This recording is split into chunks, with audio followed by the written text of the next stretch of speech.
제7강 투자 타이밍과 매도 타이밍에 대해서 살펴보겠습니다.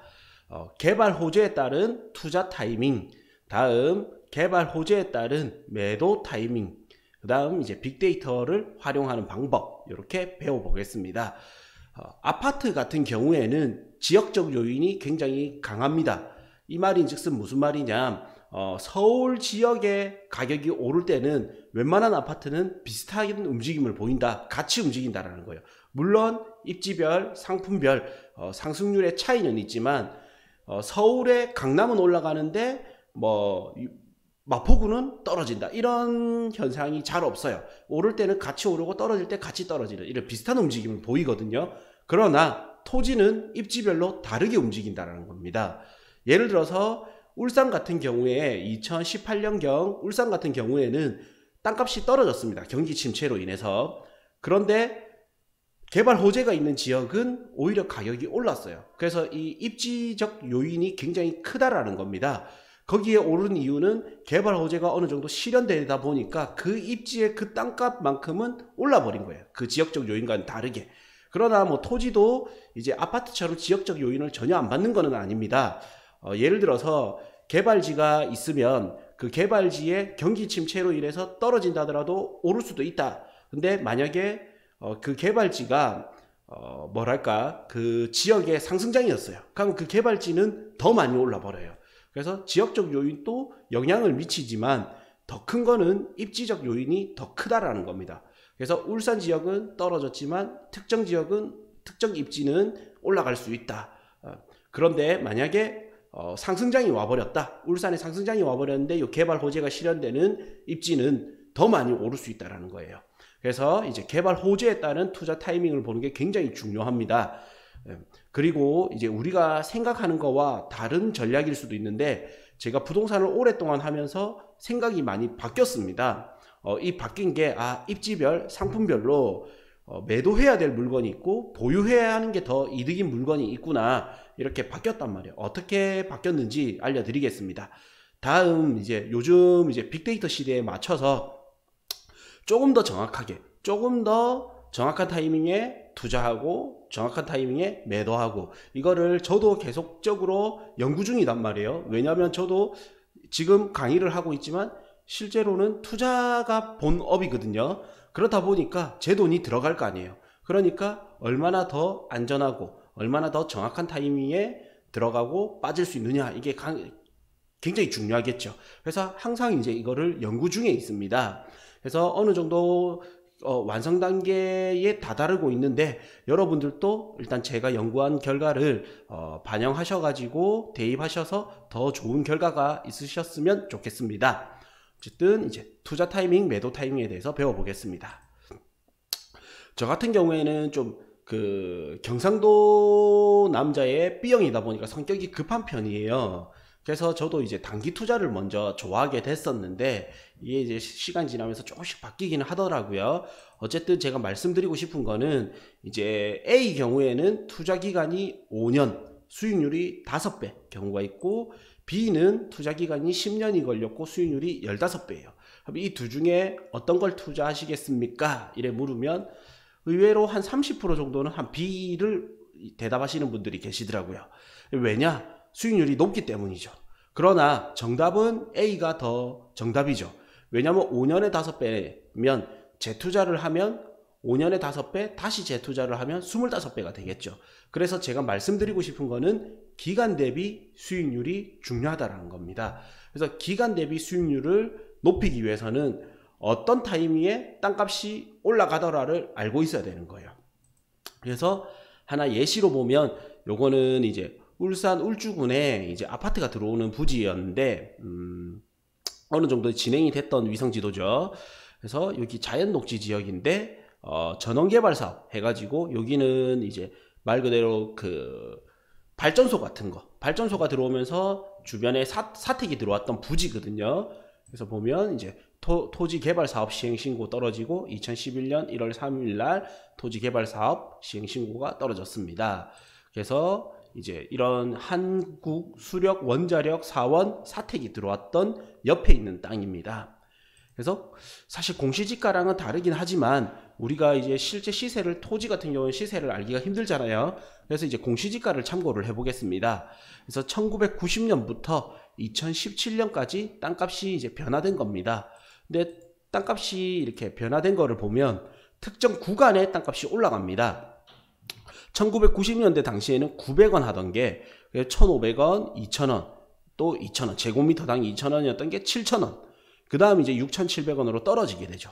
그러다가 다시 조금씩 오르다가 이제 2004년도에 2만원, 그 다음에 2004년에서 2005년 될 때 46,900원, 더블 이상 오르게 되죠. 다음 2012년에서 13년 될 때 약 5배가 오르게 됩니다. 53,400원 하던 게 27만 8천원으로. 그래서 땅은 이렇게 이제 오르는 시점들이 있는 거예요. 예.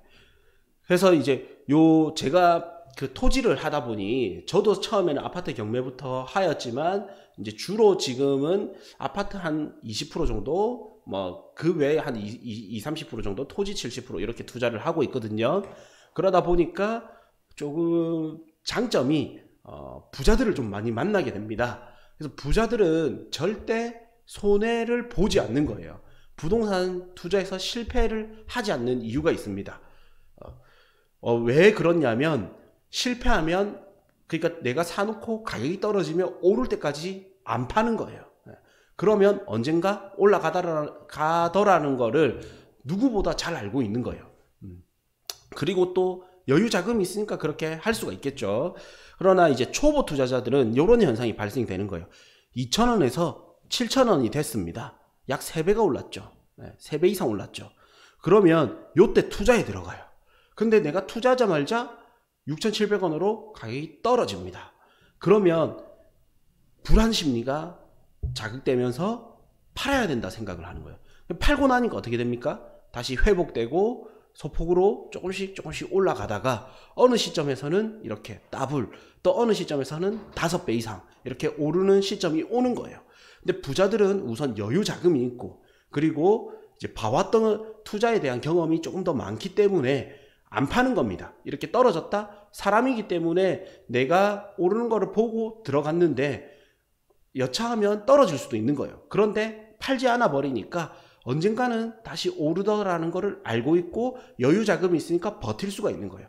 그러나 이제 초보 투자자들은 여유 자금이 부족하고 심리적 압박감이 있으니까 요때 팔아버리는 거예요. 그래서 팔고 다른 데를 투자하니까 거기 오른 걸 확인하고 다른 데를 투자했는데 거기는 또 떨어지는 거예요. 그래서 내가 투자하면 떨어지고 내가 팔고 나면 가격이 오르고, 그거를 2번, 3번 반복하게 되면 부동산을 떠나게 돼버리는 거죠. 그래서 부동산 투자에서 가장 중요한 거는 이런 지식이 아니라 사실 마인드입니다. 그래서 저도 사실 마인드 교육보다는 지식적 교육을 더 많이 하는데 오랫동안 하다 보니까 마인드가 중요하구나. 그래서 저도 최근에는 등산도 오히려 다니면서 마음가짐도 다시 다잡고 이렇게 하고 있거든요. 그래서 부산 같은 경우에는 하락장이 서울보다 조금 빨리 오게, 상승장이 빨리 왔고 대신에 하락장도 조금 더 빨리 오게 된 경우인데, 서울 분들은 어떻게 생각하실지는 모르겠으나 아마 이제 이런 부동산 정책에 의해서 휘청거릴 때마다 사실은 지식 싸움이 아니라 마인드 싸움이 더 큽니다. 이럴 때 이제 마음을 좀 다잡으시고 냉철한 눈으로 시장을 보는 눈이 필요할 것 같습니다. 어쨌든 땅은 그래서 어떻게 그래프가 움직이냐, 이런 식으로 계단식 그래프를 움직인다라는 거예요. 계단식으로. 그래서 토지는 요 구간에서 요 구간까지 가격이 잘 안 떨어져요. 부동산 이제 98년 이후부터 보면 땅값이 떨어진 적은 98년도 한 번밖에 없어요. IMF 때. 그때 말고는 땅값은 안 움직이거나 소폭 상승이거나 대폭 상승 이렇게 움직였단 말이에요. 그래서 이 상승이 곱셈의 법칙으로 움직입니다. 처음에는 한 칸 정도 올랐다면 다음번에는 2칸 정도, 그 다음번에는 4칸 정도, 이런 그래프를 그린다. 그리고 사이클은 5년 사이클로 이렇게 움직인다라는 거예요. 이게 왜 그렇냐? 아까 토지 같은 경우에는 개발 호재가 중요하다 했잖아요. 이 개발 호재는 정책에 의해서 나오게 됩니다. 이 정책은 또 정권에 의해서 나오는데 우리나라 대통령 임기 기간이 5년마다 바뀌기 때문에, 그래서 5년마다 부동산 가격도 움직이게 되는 겁니다. 이게 다 연관이 되는 거예요. 그리고 이제 토지 같은 경우에는 이런 가장 장점이 이런 게 있죠. 잘 안 떨어진다는 거. 그래서 부산 기준으로는 이제 파리 대책이 나오면서 2017년 8월 이후 파리 대책이 터지면서 집값이 많이 빠졌어요. 그러다가 조정대상구역 해제가 되면서 다시 갑자기 폭등을 했거든요. 그리고 이제 한 4개월 정도, 정책은 항상 이제 한 4에서 6개월 정도 효과가 가장 크거든요. 그래서 약 4개월 정도가 지나가니까 그 효과가 다시 작아지고 있습니다. 그러면서 이제 부산분 중에서 한 분은 저한테 이제 이런 질문을 해요. 아파트 값은 많이 올랐는데 땅값은 왜 그만큼 많이 안 오르죠? 이런 질문을 하시는 분이 있어요. 그게 왜 그러냐? 정확하게 보면 아파트가 5억 하던 게 있고 5억을 했고 토지가 5억을 했어요. 그런데 토지는 가격이 잘 안 떨어진다 했죠. 근데 아파트는 파리 대책 후에 이게 4억으로 떨어졌습니다. 그리고 조정대상구역이 해제되면서 다시 5억을 돌파해서 5억 2천 정도가 됐어요. 5.2억, 그러니까 5억 2천 정도가 됐습니다. 근데 토지는 잘 안 떨어지면서 입지 좋은 곳이 이게 조금씩 오르면서 5억 5천이 됐습니다. 그럼 사람들은 어떻게 착각을 하냐면 4억 하던 게 이제 5억 2천, 1억 2천이 올랐다고 생각을 해요. 근데 땅은 5천만 원이 올랐으니까 10% 정도 올랐다고 생각을 해요. 그래서 정확하게 이제 입지 좋은 곳의 부산의 땅 같은 경우는 20% 정도 올랐어요. 약 2년간. 그래서 5억 하던 게 6억이 됐어요. 근데 부산의 아파트 가장 대장은 이제 신축이기 때문에 그거를 비교하기는 힘들고 보통 요 전고점 대비 20%까지 오른 거는 아닐 수 있단 말이에요. 그런데 사람들은 4억에서 5억 2천이 되니까 1억 2천이 올랐다라고 생각을 하게 되는 거예요. 그리고 사람들은 더 과거를 보면 3억 하던 게 5억이 됐습니다. 이게 다시 4억이 됐어요. 그러면 많이 빠졌다고 생각을 하게 됩니다. 그러나 이 과거부터 현재까지를 볼 수 있는 눈이 필요한 겁니다. 그래서 이제 토지 같은 경우에 이렇게 사람들이 착각을 하는 거죠. 아파트는 많이 올랐는데 땅은 왜 작게 올랐죠? 안 올랐죠? 이렇게 생각을 하는 거예요.